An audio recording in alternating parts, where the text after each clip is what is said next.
Hello and welcome back to PA Academy. So this is example 3. So we've looked at 2 examples so far, and if you missed those examples, I'll leave a link to it in the description of this particular video. So now if you are looking at this circuit, you are asked to calculate the current flowing in each mesh and the current passing through each resistors. Now if you look at this one, now we are having 1, 2, 3 meshes. We are also having 1, 2, 3, 4, 5 resistors. Unlike the previous examples that we looked at, we are having 2 meshes and then 3 resistors. So now this is 3, and then we are going to be calculating the currents flowing through each of them, each of the meshes and each of those resistors. So to start with, now let's note the nodes and some of these points. So let's call this A, let's call this point B, let's call this C, this is D, let's call this E, F, G, and then H. So now let's choose the direction of current for each of those for each of the meshes. So like I said, I do prefer to start with a clockwise direction. So in a clockwise direction, let's take our current to flow in this direction. So this is our mesh 1, and the current in this mesh 1, we've taken it to be I1, and then this is our mesh 2. So this is mesh 2, and then the current is what is I2, take it to I2, and this is mesh 3, and then the current here is taken to be I3. So now the next thing for us is to give it to the polarities. So let's start with the voltage source. So the longer side positive, and they will be negative, and this will be positive and negative. So having done that, so the next thing we have to do is to add polarities to the resistance, to the resistor. So in the direction of current for this I1, we are going to be having plus, minus. So this will be giving us plus and minus, and then, so let me indicate this very well. This is plus, this is minus. For the voltage source, the longer side is positive. So this is for the mesh 1. So now let's go to the mesh 2. For this 2 ohm resistor, this is going to be plus, minus, plus, minus. Then this is going to be plus and minus, and that marks it for the mesh 2. So let's go to the mesh 3. This is going to be plus, minus in this direction of current. So this will be plus, minus, and then remember I said the voltage source, the polarity is not influenced by the direction of current. So now that we've been able to have this, analyze this on our circuits, let's go ahead and solve the question. And remember that we are going to be using mesh analysis to calculate all of these things. It's very important. Mesh analysis, that's what we are using. So we are going to be applying Kirchhoff voltage law to each of these mesh. So let's starting with mesh 1. So let me write it for mesh 1. And mesh 1, the parts that for mesh 1 is A, B, G, H, and then back to A, like this. Mesh 1. So now let's apply KVL to mesh 1. So now from point A, if you take it from point A, the first element you are going to be coming across is this 1 ohm resistor. So from positive to negative, you can see the polarity from positive to negative, that's going to be minus. Then the current is I1 multiplied by the resistance, or in the resistance in the 1 ohm resistor, which is 1 ohm. So that is going to be minus 1 I1. So you can also write that as minus I1. So if you should continue, then the next one is this 2 ohm resistor. So in this direction, this is from plus to minus, and we have a 2 ohm resistor and the current of I1 flowing through it. So that is going to be minus 2 I1. Also, we have another current I2 that is also flowing through this 2 ohm resistor, but we are taking it from the direction of I1. But look at the polarity here, from minus to plus. That's going to be plus 2 I2. So this is how you write it when you're having an element or a resistor that we are having that is in between 2 meshes, where we have 2 currents that is flowing through it. So this is how you go about to indicate it. So if from G now we come to H, from H to A, we have a voltage source, and that is from minus to plus. So that is going to be giving us plus 5 volts and equals to 0. Now remember, the 5 volts, we are not going to be multiplying it with the current because this is already in voltage. Alright, so now let's simplify this. If you look closely, we have minus 1 and minus 2 I1. So that is going to give us minus 3 I1 plus 2 I2 equals to minus 5. And what we are having here, we take it as our equation 1. So this is our equation 1. We note that. So now let's go to mesh 2. So now let's go and simplify that of mesh 2. So let me write it here that for mesh 2, now the path for mesh 2 is B, C, F, G, and back to B. That will be B, C, F, G, and B. So now let's apply Kirchhoff voltage law to that particular mesh.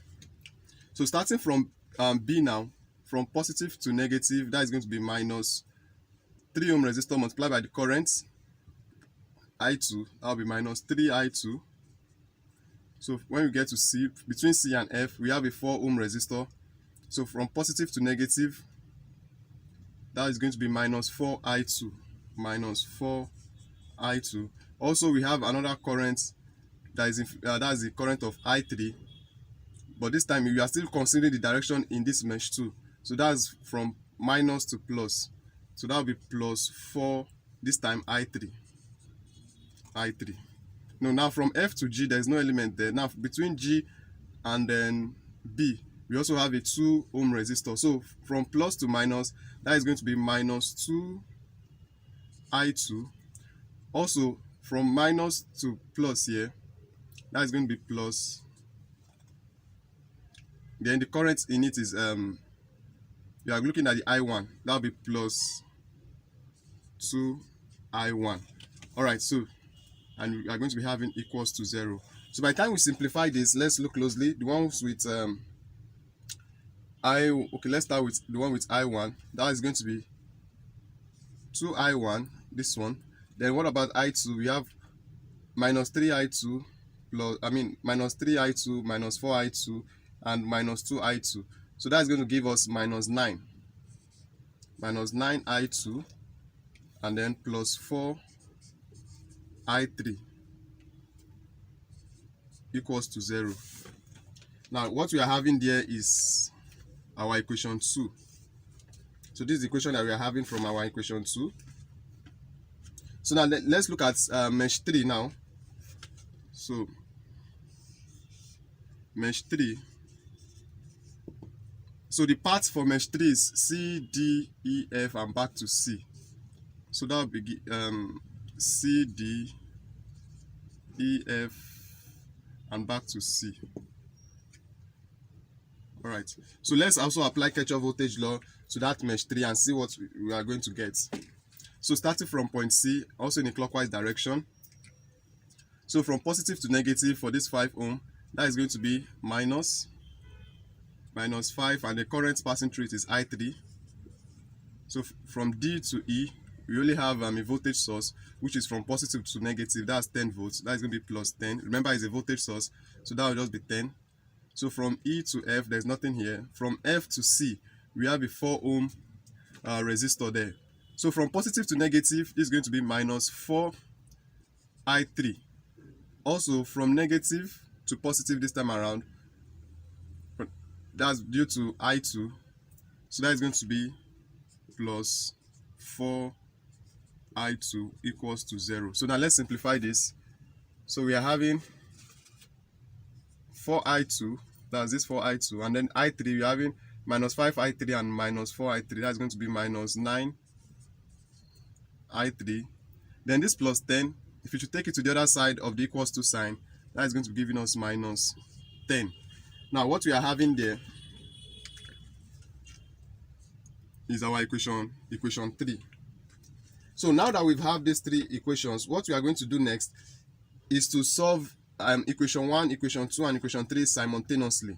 So what it simply means is this: if you are to solve them simultaneously, so let me write it out for you. So we are going to be having minus 3. So we are going to be having minus 3I1 plus 2I2, then plus 0I3 equals to minus 5. Now you can see that I3 is not in this equation, but having plus 0I3 is still the same thing as 0. The only reason why I'm adding it here is so that if you are trying to use your calculator to get your answer, it makes it much more easier. So for the third part, if you are using your calculator, this part you just put 0 there. You just put 0 there. So if you are familiar with how to use scientific calculator, you understand what I'm saying. So now for this equation 2, then we are going to be having 2i1 minus 9i2 plus 4i3 equals to 0. Then equation 3, we don't have i1, so you can just indicate it as 0i1. You know, the same scenario here is what happened here, that we're having is 0. So this is 0i1 plus 4i2 minus 9i3 equals to 0. So if you should solve these three equations simultaneously, what you are going to be getting with that to give you the value of i1, i2, and i3. So all things being equal, so let me just write it here. So all things being equal, you are going to be having your i1 will give you 1.54 amperes. Remember to always add your units. Your i2, it will give you minus 0.189 amperes, and then your i3 will give you minus 1.195 amperes. So with this now, we've been able to get our i1, i2, and i3. So let me rub this off. If you want to note this down, you can kindly pause the video and write out the calculation we've done so that we can have more space to analyze the question further.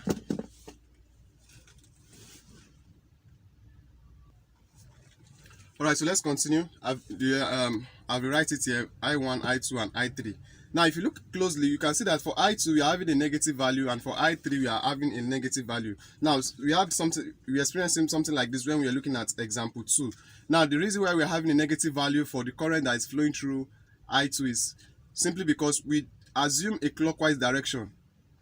For this mesh 2, we assume a clockwise direction. So what it means is that the current in this mesh 2 is actually flowing anti-clockwise. You can see it's flowing anti-clockwise direction against the direction we assumed. Same thing applies to i3. So that means the current is flowing in anti-clockwise direction. But for i1, we assume the current is flowing in clockwise direction, and we got a positive answer. That means our assumption is what is correct. So that's the value for i1, i2, and i3. So if you want to just go further to indicate something, you can just indicate that, okay, you choose in calculating for your i2, you took your direction in a clockwise direction. Same thing for i3, clockwise direction. So it might just guide whoever is looking at it that, okay, you took it in a clockwise direction, that's why you are having a negative answer. So now we've been able to answer the first part of the question that says calculate the current flowing in each mesh. Now we have to calculate the current that is passing through each resistor. Now if you look at this circuit again, we're having 1, 2, 3, 4, 5 resistors. So we have to calculate the current that is flowing through each of them. So now to start with, let's start with the current that is flowing through the 1 ohm resistor, which is this one. So the current there, we are going to represent it with, that is the current I for the 1 ohm resistor. So this is how I'm going to represent it. Now if you look at the circuit closely, you see that the current that is flowing through I1, that means flowing through the 1 ohm resistor is definitely I1. So current in in 1 ohm resistor is also equals to I1, and we've gotten the value of our I1 to be 1.54 amperes. So when you are indicating the current that is flowing through the elements in the circuit, always indicate the direction. Now remember, we choose a clockwise direction. So when we get here, the current will be flowing like this. You can see like this, based on the position of the elements.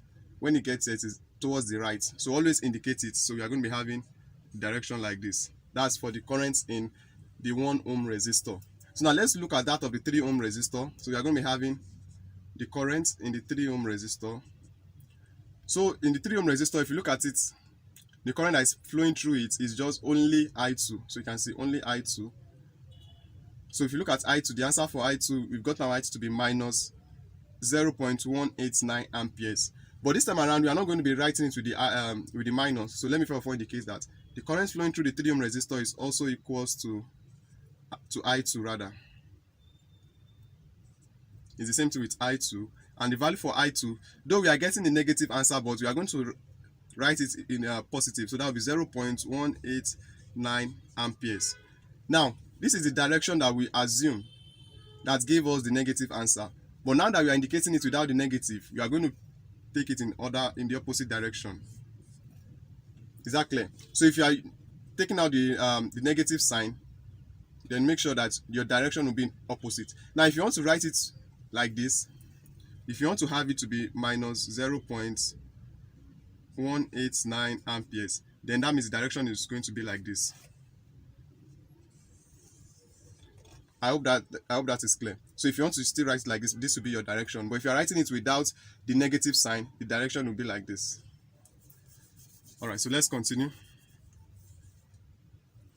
So let's do that of current flowing through the 5 ohm resistor. So for the 5 ohm resistor, the current that is flowing through it is I3. So that's equals to I3. So the same explanation here is what applies to that of the 5 ohm resistor. We've got now I3 is a negative, but we are going to be giving it in positive. That will be 1.195 amperes. So the direction for it, the direction we assume here is a clockwise direction. This was the direction we assumed. But since it's giving us a negative answer, we are going to move it to indicate it here that this is the answer, but in what? In the opposite direction that we assumed. All right.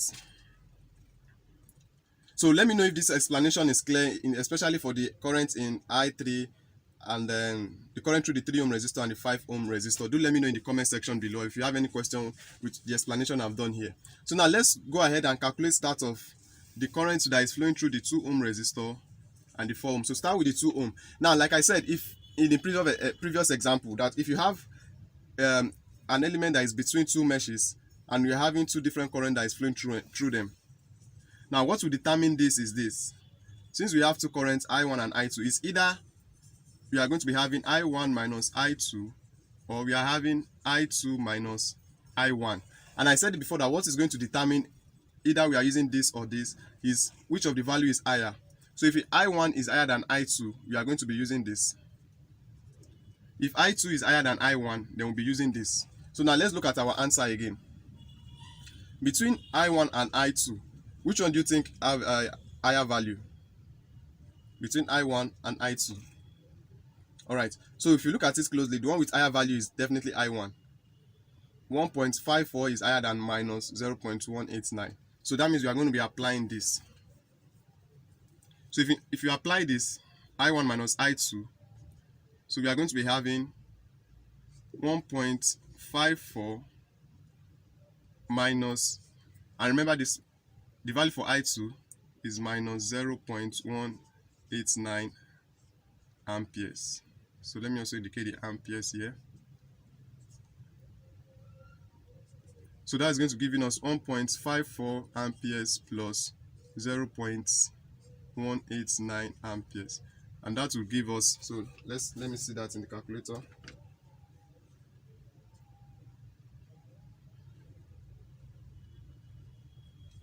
So that will give us 1.7729 amperes. 1.729 amperes. So don't forget, always indicate your units. Always indicate your new unit is very important. So we've gotten the current that is flowing through the 2 ohm resistor. So now let's calculate that of the 4 ohm resistor. So the same thing that we did here is what we are going to be doing here. So there are two currents flowing through it, I2 and I3. So it's either we are having I2 minus I3 or we are having I3 minus I2. So what will determine the one we have to use is which one have a higher value. So if you look at our answer again, between I2 and I3, which one do you think have a higher value? Remember, they are both negative. So the one with higher value is I2 minus 0.189. Please don't make the mistake of saying because this is 1 point. If you're having a number in descending order, let's say from 3, 2, 1, 0, minus 1, minus 2, minus 3. Definitely minus 1 is higher than minus 3. Exactly. Alright, so the one with the higher value is minus 2. So that means we are going to be using this. So minus current in I2 minus that of I3. So we are going to be having minus 0.189 minus, so into brackets, minus 1.195. I have to put this in bracket because we are having two negative sign. So if you are to compute this, you are going to be having minus 0.189 plus minus times minus plus 1.195. So if you should simplify this, Remember, this is also the same thing as writing 1.195 minus 0.189. So if you should calculate this in your calculator, you should be having 1.006 amperes. All right, so let me just be sure you're still seeing it. All right, so you're still seeing it. All right, so there's one thing I did indicate here is the direction for this current. So let me first of all complete this. Now we've gotten the current that is flowing through the 4 ohm resistor to be 1.006 amperes. Now for you to determine the direction, you pick the direction of the one with the higher value, which is I2. So if you look at the direction for I2, since we are using the one with the negative, so I2, so that means the one for I2 is what?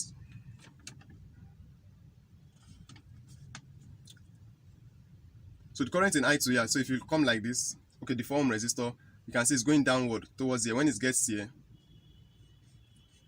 it's downward. The current in I2. So it's going to be like this. I hope that is clear. So now let's look at that of the current that is flowing through the 2 ohm resistor. This is the 2 ohm resistor, and we've gotten to be I1 minus I2. So that means the higher value is I1. So the direction of I1 is the direction that we are going to give to our final answer. So let's look at the direction for I2 with respect to the 2 ohm resistor. So when you get to this is I1, when it gets to I2, you can see it is facing downward. So this is going to be the direction.